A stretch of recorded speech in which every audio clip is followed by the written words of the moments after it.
Düşüncenin, ifade özgürlüğünün ve akademik özelliğin cezalandırıldığı bu süreci kabul etmemiz ve hukuksuzluğu onaylamamız mümkün değildir. Anayasa Mahkemesi'nin açık ihlal kararlarını dahi görmezden gelen hukuku dönemsel siyasi iklimlere göre eğip büken bu anlayışı reddediyoruz.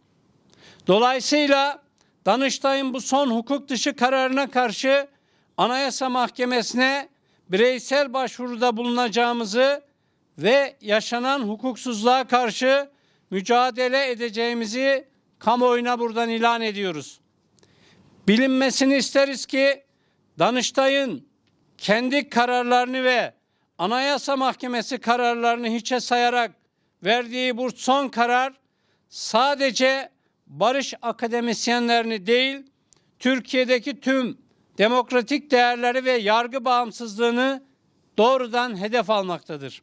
Bu ülkede barıştan yana tavır koyan tüm kesimler için bir tehdit özelliği taşıyor bu karar.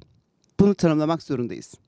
Ve hangi dönemde bunu tartışıyoruz? Bu Danıştay kararı hangi dönemde ortaya çıkmış?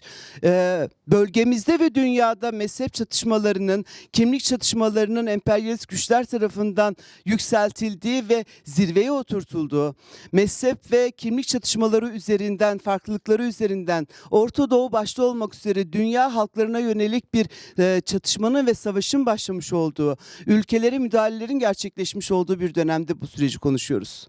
Ve bu süreç bize şunu çok açık bir şekilde gösteriyor.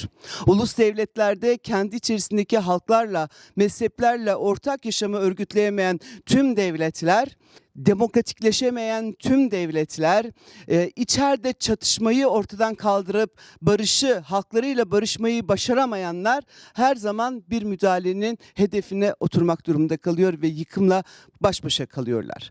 Bunun aslında öngörüsüyle başlatılmış olan, bir yıl öncesinde başlatılmış olan bir çatışmasızlık süreci ve ortak yaşam iradesi açığa çıkartma çalışması bugün komisyonun raporuyla belli bir noktaya gelmiş durumda, belli bir aşamaya gelmiş durumda.